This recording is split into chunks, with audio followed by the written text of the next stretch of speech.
Everything that you really want in your life comes down to one thing. You want some kind of change in how you feel, or what I call a change of state. The state of mind or body you're in at that moment in time. We all want to change how we feel. Think about it. The only reason you want more money, you don't want little pieces of paper with pictures of deceased notables on it, do you? Of course not. You want money because of what you think it'll give you. You think it'll give you more freedom, more fun, or the ability to give to other people. You believe it's going to lead to some kind of pleasure if you want it. Say, I want a business. Listen, I know a lot of people in business who don't want their business anymore. The bottom line is it's not the business you want, it's what you think a business will give you, the feeling changes you think it'll give you. Somebody says, I want to get married. They want to get married because of what they think that will give them. Or I want a relationship. They think it's going to give them a certain kind of feeling. That's what drives all of our behaviors. Challenge me on this. See if you can find an exception. Is there anything in your life that you really, really want that the reason you want it doesn't come down to eventually some feeling you're going to get if this thing happens in your life? I'll tell you over and over again, no matter what exception someone has tried to find, if I keep asking them, well, why do you want that? But why do you want that? But why do you want that? Eventually they get to a point where they go, well, because it makes me feel good. And so that's what we really want. We want to feel good. We want to have those special feelings inside. In other words, we just want to be able to manage our emotions, manage our states, and create what we really want emotionally in our lives. Everything we do, we've already said, is to create pleasure. That's an emotion. And to avoid pain. That's an emotion too. And if we want to change our behavior, the quickest way to do that is change how we feel. I mean, think about it. Haven't you had a situation in your life where you did something, and after you did it, you said to yourself, I can't believe I said that. I can't believe I did that. That was so stupid. Have you ever had a situation like that? I mean, an area you're normally pretty smart in. You just did something really dumb. I know I have plenty of times. Haven't you also had the opposite experience, though? Where you were on a roll, where things were just flowing, where it was like you were unstoppable. And you don't even know how you were doing it. You were just like flowing, you know, where after you did it, you know, somebody said, you do that? And you went, yeah, that was me. Right? And you don't know how you pulled it off. You were rather proud of it, though. Haven't you had those kind of times where you're just on a roll? So I got a question for you. What's the difference in your behavior? Why is it in one situation you perform brilliantly, in another situation you perform, well, how should we say, brutally? The difference is not your ability. What we do at any moment in time, in that moment, is based on the state that our mind and body is in at that moment in time. In other words, what people can do is absolutely incredible. What they will do is usually disappointing. And the difference is not their capability, but rather what state are they in right now. If every time they think about public speaking, they associate fear or pain, that's going to change their state. And all of a sudden they're going to feel tight in their body, and their whole emotional state will change, and they're not going to get the most out of themselves. But if whenever they think of public speaking, they think of absolute pleasure, they're going to be in a great state of mind, and they're going to get more out of themselves. I mean, think about it. When you're feeling really frustrated, do you behave the same way as when you're feeling like you're on a roll and things are flowing? Obviously not. You have the same ability, but things act and behave differently coming out of you. You speak differently, you communicate differently, everything changes. I'll give you another example. Have you ever forgotten something simple like your own home telephone number or address or how to spell the word the? Ever had one of those enlightening experiences? Now, you know how to spell the word the. How come you couldn't remember? The answer is because you're in what I call a stupid state. Right? You were in a state of mind where your brain wasn't able to get a hold of the answers. The answers are there, but you couldn't get there. So I believe one of the most important things, probably the most important thing that you and I can do in our lives to create the power and joy and passion that we really want is to learn to manage our own states of mind. In fact, think of the cost of not managing them. If you don't manage your emotional state, it'll cost you virtually everything you want in your life. Friends, family, success, and just the joy that every one of us wants to experience on a daily basis. Hey, let me ask you a question. Is what happens in your life the thing that determines how you feel at any moment in time? Yes or no? In other words, it doesn't matter whether or not, for example, the economy is doing really strong as to whether or not you feel good. Most people say no. Some people say, well, you bet. Does it matter how your relationships are going? Does that determine how you feel? Is how you feel determined by the weather, by how much sun or rain there is? Is it determined by how other people treat you? I'm here to tell you the answer to that is no. I'm not saying that it doesn't complement or support you feeling one way or another. I'm saying how you feel at any moment in time is purely designed and the result of how you are directing your own mind and body at that moment. What I'm saying to you is no matter what is happening in your life, you are in control of your own states. And once you understand that, number one, and number two, you use that ability, you now have control over your life at a whole new level. And you have more fun and joy and passion than you ever dreamed of once you take that responsibility and take that control. Now, for some people, when they say, well, that seems like a heavy responsibility, well, look at the opposite. What's the price of not managing your states? Well, I'll ask you a question. What does John Belushi, Elvis Presley, Freddie Prince, Jimi Hendrix, Janis Joplin, and Marilyn Monroe, what do they all have in common? They're all people that never learned how to manage their state, that's what. They all were people that had every reason in the world to be happy by anybody else's standards, but who destroyed themselves, literally killed themselves in the end. I mean, Belushi's one of my favorite examples. Why? Because I like this guy. Didn't you? Wasn't this a fun guy? I mean, if you were to think of somebody, didn't you feel like this guy that you could connect with? I don't know about you, but I really enjoyed him. And millions of other people did as well. He had what most people would think would make them happy. He had all these people that loved him, appreciated his work. He got to be creative. He was in movies. He was in television. He was on Broadway. I mean, here was a guy that was spontaneous. He had a great family that totally loved him. He had all the money and fame that most people think that they could possibly want or need, and yet he's not here. How come? He's dead. Why? Not because of old age, you'll recall, but because this man did not know how to control his own emotions within himself, and he tried to change the way he was feeling by using drugs. He used drugs as a way to change his state, and he's no longer here. And neither of the other people I mentioned on this list. Think about it. There's a major price in now managing your state. And in managing your state, there's major rewards. Now let's contrast Belushi with a friend of mine. His name is W. Mitchell. One of the people in the world that I only love most, but also have the most respect for. W. Mitchell's a unique guy. 15 years ago, he had a unique experience, one that most people would never forget. He was driving his motorcycle 65 miles an hour down a freeway when something caught his attention. When he looked over while he continued to drive forward, he got fixed on something. I don't know if you've ever done that. He got stuck there a little too long. Well, when he looked up, he was traveling 65 miles an hour right into the back of a Mack truck that had stopped in front of him. In a last-minute, split-second decision to try and save his own life, he slammed himself on the ground, and he slid 65 miles an hour underneath this truck across the pavement. Then the worst thing happened. The gas cap popped off. Fuel spilled out all over the place, and then from the friction, exploded and ignited.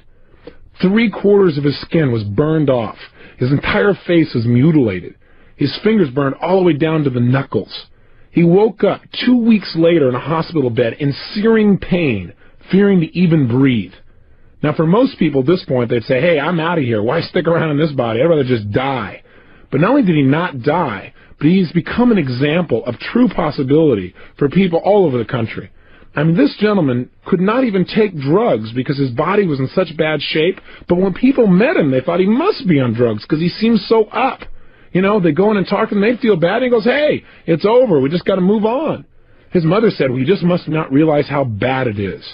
Well, the reality is, he just made a decision. He decided that he was going to manage his state. Why? Because he saw the alternative as much more painful. He said, look, I got one of two choices. I can feel bad emotionally about everything I've lost and just make my total life a mess emotionally and have more pain to add to my physical pain, or I can focus on what I'm going to do, which means I can at least focus on something that could bring me some pleasure and get rid of my focus on the physical pain. And that's what he did. His life has become such an example because he kept managing his emotions. Now, not only did he do that, but within 3 years, he managed himself so well that he got back into business, even though he didn't look too terribly attractive. But he ended up going into business and becoming extremely successful. The new company he developed after his accident became the #1 employer of its type in the state of Vermont. He became a millionaire. He even learned to fly airplanes.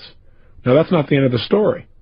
About 8 years later, he's flying his airplane with 3 other friends in Colorado, and he made himself a rather big mistake. He didn't go through his checklist, and he didn't notice that there was frost that had developed on the wing. And when he took off, he crashed. 3 people walked away. He was not one of them. He was paralyzed from the waist down for life. So they cut off his toes since he didn't need them anymore and sewed them on his hands so he'd have something to be able to grasp things with. He's stuck in a wheelchair now for life. Of course, he doesn't look at as stuck in a wheelchair. In fact, you say at this point he must have given up, right? No. Even after his wife left him, So he said, look, I don't want to be around a fried cripple. Even after all that, he still didn't give up. He turned around, and the city he was living in Colorado had some major problems. He decided to become the mayor of that town. After that, he decided to run for lieutenant governor of the state of Colorado. He placed third in a group of 6, and he ran on the issues, not on a sympathy vote. And he campaigned door to door. Now remember, this guy didn't look too terribly good. In fact, he used to wear a button that said, "Send me to the governor's mansion, and I won't just be another pretty face." Kind of a nice way to interrupt people's patterns and make them associate something new to you. Now, he didn't win the lieutenant governor's place. He still didn't give up. He now has his own radio show in Colorado, and he has found the woman of his dreams and remarried. So I've got to tell you that if you start to tell me, well, gosh, Tony, I got all these problems, it's hard to manage my state, just think about W. Mitchell. When I look at somebody like Belushi and see all that he had, and I look at somebody like Mitchell, who seems to have all these challenges but is so happy, so successful, such a sense of possibility, it becomes clear to me that I have no excuse to ever not manage my state on a consistent basis. No matter how big the problems may seem, you're much better than anybody like that might ever hope to be. So how do we manage our states? Well, one, remember, I believe virtually everything in life comes down to why to first, then how to. I believe if you want to succeed, you got to have 80% of success is figuring out why to succeed, why to manage your state, for example. 20% is how. Here's the how. Let's do it quickly, and let's just get right to doing it and doing some exercises. There are 2 primary ways to control your state of mind and body.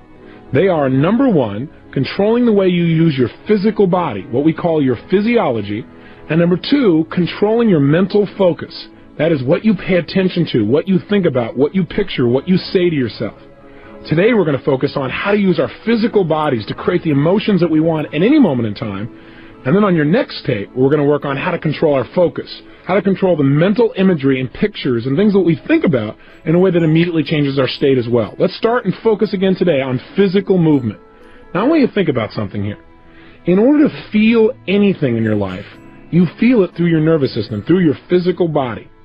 Now if I told you I know someone who is totally depressed, I bet you could tell me about the way they move or even their posture, and you would probably have an accurate representation. In other words, if I told you about someone I know that's totally depressed, and let's say they're outside your door right now, and I said to you, for $100,000, describe for me, what is this person like? What's their posture like, for example? What would you say? Most people will say, slumped over. Where's this person's head? Most people will say, down. Where are their eyes? Again, most people will say, down. Where is this person's breathing? Is it full or shallow? Again, most people say shallow. And where is this person's facial expressions? Are their muscles in their face pulled up and tight, or are they down and slack? Again, most people say slack. How did you match up with these descriptions? Again, if you're like most people, most of those descriptions match the picture you have in your mind. Why is it that when we think of a depressed person, we think of somebody who's physically hunched over a little bit, looking down, talking a little bit more slowly, with their eyes down and their breathing shallow and their facial muscles slack? The answer is, in order to get depressed, you got to work at it. It's not easy. You have to use your body in a certain specific way. I mean, try something ridiculous with me for a moment, won't you? Sit up right now in your chair. In fact, if you're not driving, stand up. If you're driving, that would be difficult. But if you're sitting, stand up for a second if you would. And if you're sitting and you're in a car, then sit up. But I want you to stand up ideally. Stand tall, breathing fully. Really strong. Breathe fully. And I want you to look up towards your ceiling. And as you're standing there, breathing tall, looking at your ceiling, what I want you to do is something really ridiculous, really dumb. Put a huge, silly grin on your face. Go ahead. Try it. Oh, come on. Nobody's noticing. You're by yourself. And if they are noticing, then you'll get their attention anyway. Put a big grin on your face. Look at the ceiling. Listen to me now. Now, what I want you to do, while you stay standing tall with your shoulders back, breathing fully with this big grin on your face, I want you to get depressed without changing any aspect of your body. Don't change your facial expression. Oh, come on, you can do it. Hang in there. Get depressed. No, you know, some of you are cheating. I can tell. I'm in the room. If you drop those shoulders, if you drop your head, if you stop breathing, or if you stop smiling, it doesn't count. Stand tall, breathing big smile, looking at the ceiling. That's right, and get depressed without changing. All right, well, if you can't change, then just stay happy and sit down. Now, here's my point. You might say, what does this got to do with state management? Are you saying every time I don't feel good, I should stand up tall, stare and grin at the ceiling? Yes. No, there are many ways to do this, but this is one. My point is this. How come when you stand tall and you breathe and you have this big grin on your face, how come you don't feel depressed? The answer is because it's pretty difficult because you're sending a totally different message to your brain. See, the way we move our facial muscles, the way we gesture, the way we physically walk, the pace at which we talk, all of these things determine how we feel in any given moment. If you don't like the way you're feeling, rather than trying to pump yourself up intellectually going, oh, I feel good, I feel good, I feel good, or doing a bunch of affirmations where I feel good, I feel good, I feel good, I feel good, and your brain goes, BS. That's not enough. What you've got to do is change the way you're moving. I mean, think about it. When you were growing up, didn't you have a parent that told you, hey, look, if you're depressed, go do something? Why did that work? Because when you go do something, you change the way you move, you change the way you breathe, you change what you're focusing on and what you're paying attention to, and whammo, you have an emotional change, a state change, if you will. So I want you to realize the power of your own physical body. When I was struggling, I had no idea the power of my body. I was at the effect. But you know what? I still use these tools. I just used them in the wrong way. Hey, listen, you already know the power of your body. When you don't like the way you feel, what do you usually do? I'll tell you what most Americans do. They do something to change the way they feel by changing their body, by changing their biochemistry. What do? They do things like drink alcohol. Why? Because the minute you drink alcohol, does it change your state? You bet. You behave differently when you're in a different feeling state. You better believe it. I goes, yeah, man, I sure do. The bottom line is you changed your biochemistry. As soon as you did that, that was changing physiology, and your emotions and feelings and behaviors changed instantly. Now, a lot of people in our society, when they don't like how they feel, they change their body and change the way they feel by using cigarettes. They smoke, and therefore they breathe differently. When they breathe differently, they feel differently. When they feel differently, they behave differently. So they don't like how they're feeling. They're feeling a little tight. They're feeling a little frustrated. They're feeling a little stressed. They smoke a cigarette, and they think the cigarette makes them feel better. What makes them feel better is the fact that they're taking nice, deep, slow breaths. Why not try it without the cigarette? What a concept. Amazing. The bottom line is you can change just by changing your breathing alone. Now, what else do we do? Well, a lot of people, when they don't like the way they feel, what do? They eat. They go, I don't feel good, and they eat. And then they get fat, and they look in the mirror, and they don't like how they look. That makes them feel worse. So they don't like the way they feel, so they eat some more. Right? And then they're caught up in that loop again. Have you ever been there? So food is another way we try and change our physical body in order to do it. Some people just go to sleep. And some people do things like go shopping or watch TV, but we're going to talk about that in your next tape. Those are people that are changing what they're focusing on. But the primary way most of us try and change how we feel is by changing the way we use our physical body. Drugs is the most obvious example. We've already talked about that. Cocaine. Why? Because it changes their state rapidly. That's why people still purchase it, even though it destroys their life simultaneously. They don't focus on that. The point is, any change in your physical body makes an immediate radical change in the way that you feel. So what you've got to learn to do is use this to your advantage. Instead of being at the effect of things, immediately change your emotions. So right now, let me give you a frame of reference about what I'm saying. I learned a long time ago that if I really wanted to succeed on an ongoing basis, I probably needed to measure my level of emotion, my level of intensity. I got a lot of this by working with professional athletes. I noticed that most athletes are really conscious of and pay attention to managing their emotions and their states. And you watch a tennis player, and every time before he hits the ball, he bounces the ball the exact same way, the exact same rhythm, kind of anchors himself, if you will, or triggers himself back in a state. Football players do it differently. They grab their other buddy's head and they go wham, wham, wham, and smack heads with him, and they feel good. Baseball players, they spit, grab their legs, scratch the ground, but they do certain things every time to get themselves in state.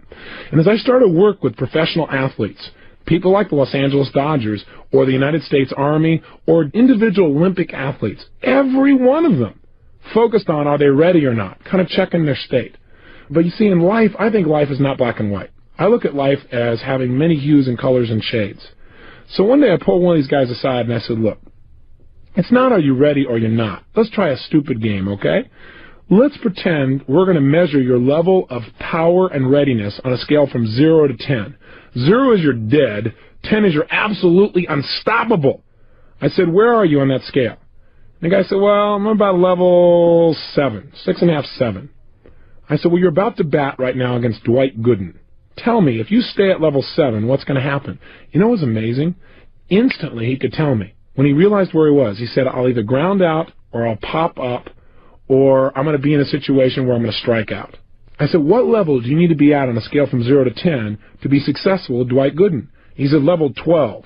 I said, okay, that gives me a frame of reference. So you also need to know where you need to be successful. Now, with an athlete, it's pretty clear.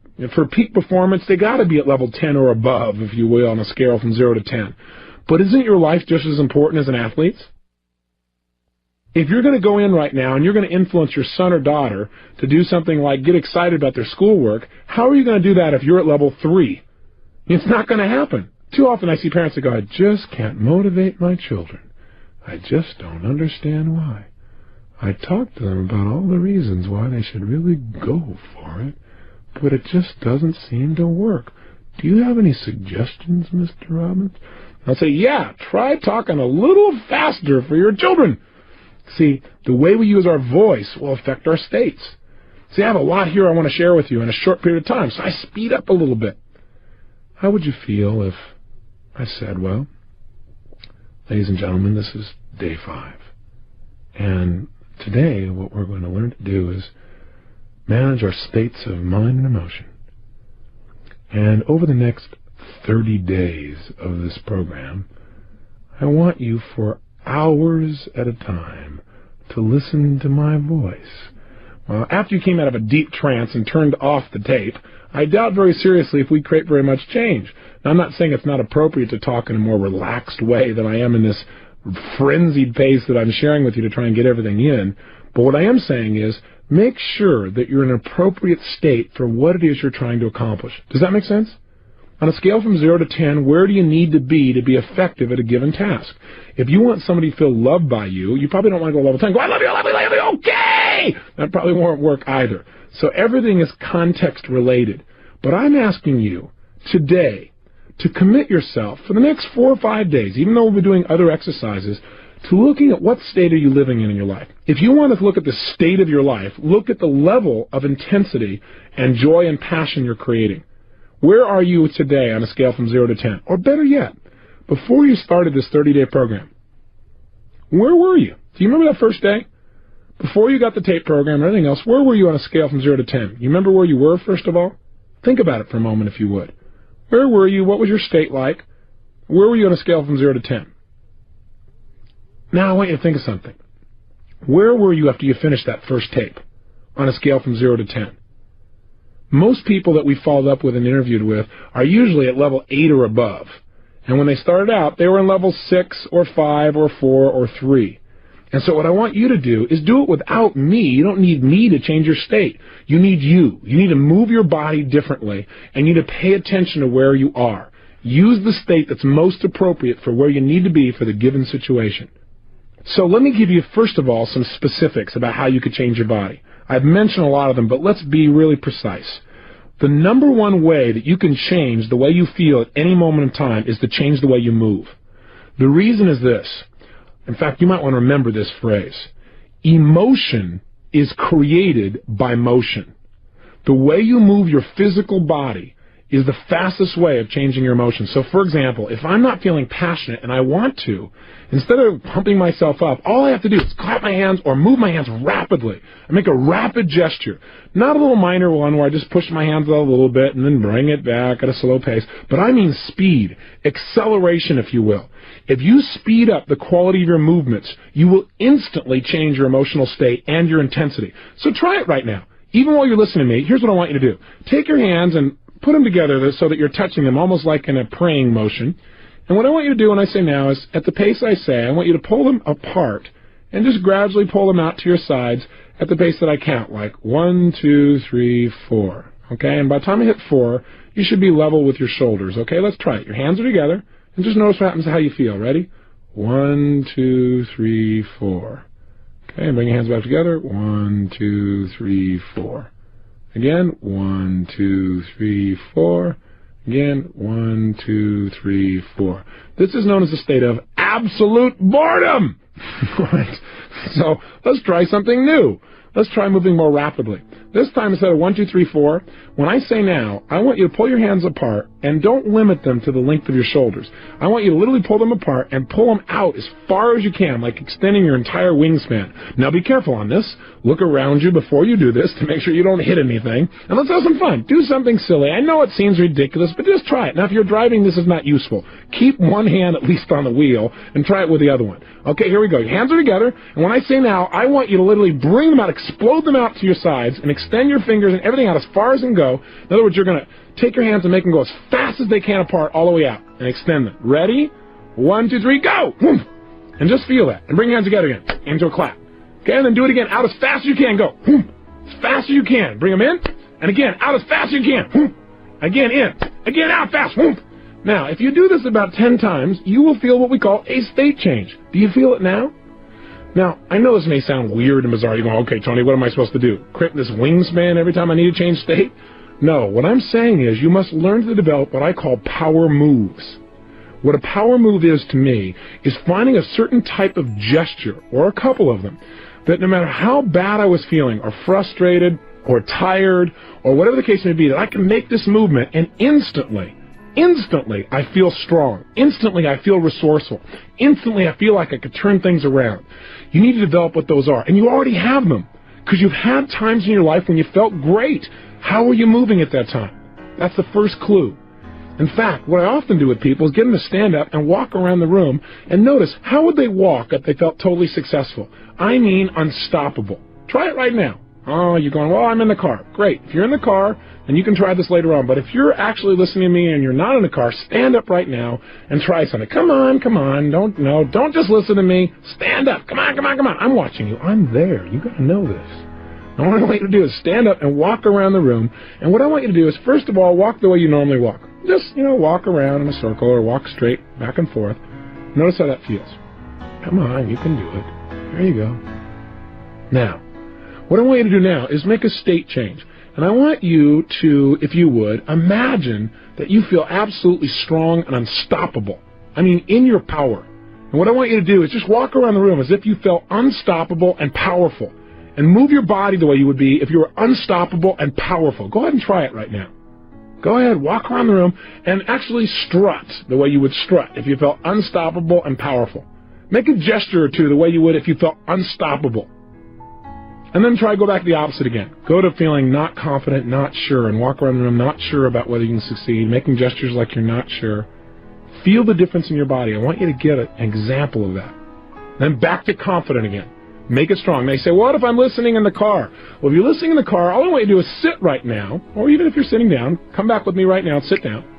What I want you to do is just notice how you can change your state from being bored and tired to feeling energized just by changing your body. So try this.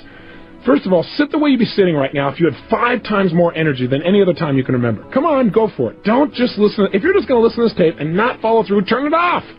But if you're going to go for it and make changes, then play with me, okay?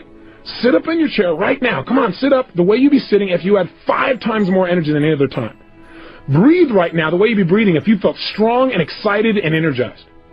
Put a facial expression on your face right now like you'd have if you felt totally passionate and excited. No, it doesn't look like this. Come on, put a big grin on your face or a big feeling of energy. There you go, good. And make sure you gesture that way. Notice how this feels. Now, if you don't feel any change, it's because you've not made a radical enough body change. That is, change your body really major. Create more tension, more excitement, whatever it takes. Now, go from this state to being in a state of boredom. Go ahead. Sit the way you'd be sitting if you were bored and tired. That's it. Just notice how that feels. Go ahead. Really bored and tired. And as you're sitting there bored and tired, I got a question for you. Did you change your body to do it? You bet you did. What did you change to get bored and tired? Well, did you notice anything happen to your head? Did it go down? Did you relax any of the muscles? What happened to your breathing? Did it change? How about your facial expression? Does your muscles go slumping or slack? Now try this. Get back to energize as fast as you can. Oh, come on. Play with me. What I want you to do just for a moment is practice snapping yourself from being in a state of being bored and tired into a state of energy. It's going to be very valuable for you. Let's try it. Back into an energized state. Come on, as energized as you can get. Come on, sit up in your chair, breathing with some energy, feeling strong. Come on, even more energized than before. Now go to bored and tired. Back to energized. Come on, as fast as you can. Snap yourself. I know this looks weird if you're driving in your car and somebody's looking in the other window, but hey, it'll make their day. You'll change their state. Come on, if somebody else in the family's watching, they don't have to know what's going on. Just go for it. Here we go. Total energy. Lots of energy and excitement. Feel it in your body. Move your body. Sit the way you'd be sitting if you had even more energy. Bored and tired. Energize as fast as you can. Come on, snap back in that state. Bored and tired. Energize faster again. Come on, even more. Bored and tired. Energize back in that state again. Feel it and just stay there. Stay in an energized state. Now, you might say, well, this sounds weird. Let me ask you a question. How valuable is it for you to be able to go in life, in business, in your job, in your personal relationships, from being bored and tired and wiped out to being in a peak state. How important would that be to increasing the quality of your life, say on a scale from 0 to 10? I'll tell you, I think it's a level 9 or 10 or above. And I think you probably would too. So developing new ways, new habits of moving your body is the single most powerful way to change state. Here's another quick way. Change your breathing. As I said earlier, one of the reasons people smoke cigarettes is because in order to smoke a cigarette, you change your breathing pattern rather radically. When people eat food, oftentimes they feel better afterwards because they fill their stomach up, and it changes the way they feel and the way they breathe. With all that food in there, things slow down. They feel less stressed. Almost every yogic practice that I've ever studied or noticed teaches some kind of breathing pattern as part of how to change your emotions and the way you can grow spiritually, if you will. So changing your breath, try different breaths, breathing faster, breathing slower, and discover what breathing patterns work best for you to create the changes that you want. Thirdly, learn to manipulate your face. I teach people in seminars how to do what I call facial aerobics. What that means is doing many different expressions as you possibly can in a short period of time, so that what happens is you really have access to different emotional states. Do you know you have over 80 different muscles in your face? And a slight change in your facial muscle instantly changes the way you think and the way you feel. There was a study done at the University of California at San Francisco where they took manic depressives, and all they did was change their facial expressions, made them smile on an ongoing basis. These are people who were manic depressives, bear in mind. People who normally need drugs to change the way they feel. Not one of those persons, while they were able to keep smiling, was able to feel depressed. In fact, some of them began to manage themselves by smiling for 20 minutes at a time for no reason. And pretty soon they began to feel great, and they began to develop a new habit. Do you have habitual facial expressions of grimacing or frustration, where you crinkle up your nose or your eyelids or your forehead or something else that you do on an ongoing basis? I'm here to tell you that those habits create those negative emotions in your body on a regular basis. You need to develop some new habits of using your face. And finally, one of the ways you can manage your state best is to control your diet. And I'm not going to teach you a health seminar here, although I do those across the United States. I do want to say this to you, that most of us in life do not pay attention to what we're putting in our body. And what you're putting in affects deeply how you feel emotionally. Blood sugar, for example, alone makes a radical shift in how you feel emotionally. So if you aren't paying attention to how you're eating and you're throwing anything you possibly can in that body without looking at the consequences, you're going to pay an emotional price. Many times, hyperactive children or people that are having major ups and downs in their life, it just comes from some basic, simple dietary approaches. If they made a few simple changes, they'd live a much more balanced emotional life. So my challenge to you is to study health, to find out not how to throw your pendulum and go off on the deep end on some bizarre diet, but how can you make sure that the way you're breathing, the way you're moving, and the way you're eating things is giving you as much as possible to your life and not taking away, not throwing your life into a pendulum. Make sure that you have that physical energy and drive. It comes from having enough sleep and eating well. For now, though, I want to have you focus on one emotional state, because I'd like you to be able to trigger a state change anytime you want. And that emotion is the one I note as passion. As you may have picked up, I'm a fairly passionate person. And I talk about that at the end of each tape, because I think out of a state of passion, you can create almost anything you want in your life. I think most people in life want passion. They want that drive, that attraction to life. They want that juice in their relationships, in their business, and their ability to learn. But most people are barely making it through the day, you know? I mean, hey, you got to watch TV, fight the traffic home, get a bite to eat, and go to bed so you can get up tomorrow and start the same vicious circle all over again. I mean, after all, guys got to work, got to make your way and stuff. After all, I work hard for a living. Can't expect me to be passionate at the end of the day. Easy for you, but come on, I work for a living. Let me just tell you something. I used to believe that kind of stuff, and I used to feel that way too. Am I saying you can't talk slowly and be passionate? Absolutely not. I can talk quietly and still have passion coming through in my voice, in the way I'm speaking to you, in the way I feel inside. But that's passion. This is not passion. If you want passion, you got to talk like you're passionate. You can't talk like you're bored and feel passionate. It won't work. Your body will lead your mind. Take care of it. How can we use this knowledge? Simple answer. I want you to do it by doing the following. In a moment, at the end of this tape, Your only exercise today is to do this. I want you to absolutely whip yourself into a passionate state. And if there's somebody there, I want you to talk to somebody about something, and I want you to do it two different ways. Talk to them about something you believe in, something you're really usually pretty excited about, but do it in a dispassionate way. In other words, talk to a friend. And by the way, let me just say this. If you're in your car or if there's nobody there, talk to the wall, okay? Talk to the road. It doesn't matter. If you're talking to yourself and people are driving by, they'll again be entertained, so this is very useful. Now, here's what I want you to do.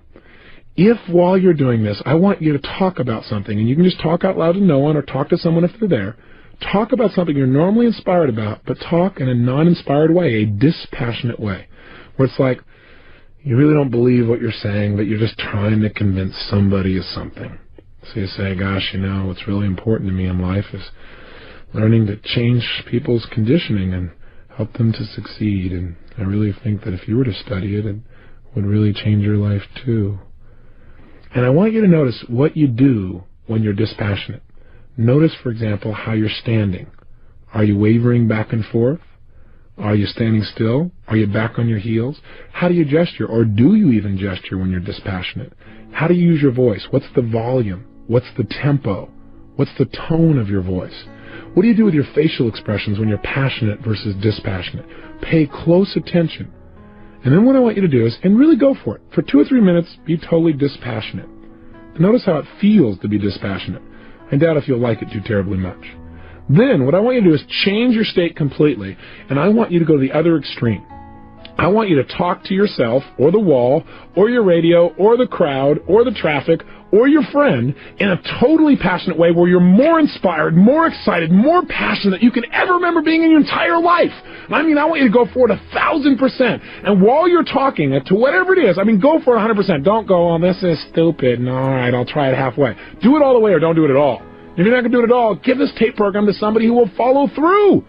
But if you're one of those people, then go for it, okay? Be outrageous. Push yourself. And then notice, how are you moving differently? What are some of the specific gestures that you give when you're passionate? And where are they? What's the difference in the quality of them? What's the difference in how you use your voice? What's your volume like? What's your tempo? What's your facial expressions like? Again, notice the difference. When you're done, here's your assignment. Your assignment is pull out your success journal and record the difference. In other words, what I want you to do is leave this session today having knowledge of the buttons in your brain. In other words, if I notice that if I take my right hand and I actually snap it out in front of me very, very fast, that when I'm passionate, I tend to do that making a point. And when I'm dispassionate, my hands are below my waist or just kind of hanging out there. Then the next time I want to be passionate, even if I'm not feeling passionate, I can just snap my hand out there and immediately it's there. If I notice that when I'm dispassionate, I talk kind of quiet and tired and stuff. But when I'm passionate, I speak a little more rapidly. Then if I want to get passionate, I just start speaking more rapidly immediately, and pretty soon I immediately feel passionate as well. If I notice that when I'm dispassionate, I'm back on my heels or leaning away from somebody, but when I'm passionate, I'm leaning into them, talking and gesturing, then I start leaning into somebody in order to feel passionate towards them. In other words, find out how your brain works. You are different than me or anyone else you're going to meet. Find exactly what triggers passion within you in terms of movements. And experiment. What would be a kind of move you could make that immediately would make you feel strong, even if you were afraid a few moments ago? So let me be clear. Here's your exercise. 1. Talk to something or someone in a dispassionate way about something you're normally inspired about. Dispassionate, or you don't really believe it or feel it. 2. Change your state and get absolutely passionate, where you feel more excited, more energized, more passionate than ever before. 3. Dissect in your mind the difference in how you moved, how you breathed, how you use your face, and how you use your voice, and record that in your success journal. And finally, today, experiment. At some point in the day, you don't feel very inspired, or you don't feel anything in particular, snap yourself into a powerful state. Or ask yourself, where am I on a scale from 0 to 10? If you find you're at level 4 or 5 or 6, to me, that's a pretty boring way to live life. Maybe you want to amp yourself up, crank yourself up to level 8 or 9 just by changing your movement. Or maybe you want to be able to go from being totally excited to relaxed just by changing your breathing or your tempo or your gestures. Because being able to relax quickly and easily is sometimes and oftentimes as important as your ability to get yourself excited. The only reason I push in the other direction is I think most people have the ability to get in this state. They may not have the ability to get in the other one. Whatever you're already good at, make it better. Whatever state you're not good at getting in, practice getting into it until you can absolutely make the change you want as fast as you can think it. Remember, any emotion you're feeling is based on how you're moving. Little movements like breathing and big movements like gestures and facial expressions. Take control today and experiment and explore.